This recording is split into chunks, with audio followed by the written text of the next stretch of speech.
किसी नगर में एक सेठ रहता था। उसके पास लाखों की संपत्ति थी, फिर भी सेठ को शांति नहीं थी। एक दिन किसी ने उसे बताया कि अमुक नगर में एक साधु रहता है। वो लोगों को ऐसी सिद्धि प्राप्त करा देता है कि उससे मन चाही चीज मिल जाती है। सेठ उस साधु के पास गया और उसे प्रणाम करके निवेदन किया, महाराज, मेरे पास पैसों की कमी नहीं है, पर फिर भी मेरा मन बहुत अशांत रहता है। आप कुछ ऐसा उपाय बता दीजिए कि मेरी अशांति दूर हो जाए। सेठ ने सोचा कि साधु बाबा उसे कोई ताबीज दे देंगे या और कुछ कर देंगे जिससे उसकी इच्छा पूरी हो जाएगी, लेकिन साधु ने ऐसा कुछ भी नहीं किया। अगले दिन उसने सेठ को धूप में बिठाए रखा और स्वयं अपनी कुटिया के अंदर छाया में जाकर चैन से बैठा रहा। गर्मी के दिन थे, सेठ का बुरा हाल हो गया। उसको बहुत गुस्सा आया, पर वह उसे चुपचाप पी गया। दूसरे दिन साधु ने कहा, आज तुम्हें दिन भर खाना नहीं मिलेगा। भूख के मारे दिन भर सेठ के पेट में चूहे कूदने लगे।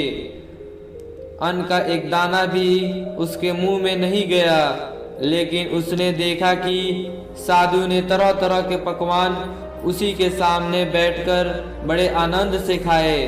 सेठ सारी रात परेशान रहा, उसे एक क्षण को भी नींद नहीं आई। वो सोचता रहा कि साधु तो बड़ा स्वार्थी है। तीसरे दिन सवेरे ही उठकर उसने अपना बिस्तर बांधा और चलने को तैयार हो गया। तभी साधु बाबा उसके पास आकर खड़े हो गए और बोले, सेठ, क्या हुआ? सेठ ने कहा, मैं यहाँ कड़ी आशा लेकर आपके पास आया था, लेकिन मुझे यहाँ कुछ नहीं मिला। उल्टा ऐसी मुसीबतें उठानी पड़ी जो मैंने जीवन में कभी नहीं उठाई। मैं जा रहा हूँ। साधु हंसकर बोले, मैंने तुझे इतना कुछ दिया, पर तूने कुछ नहीं लिया। सेठ ने विस्मय भाव से साधु की ओर देखा और बोला, आपने तो मुझे कुछ भी नहीं दिया। साधु ने कहा, सेठ, पहले दिन जब मैंने तुझे धूप में बिठाया और स्वयं छाया में बैठा रहा, तो इसके जरिए मैंने तुझे बताया कि मेरी छाया तेरे काम नहीं आ सकती।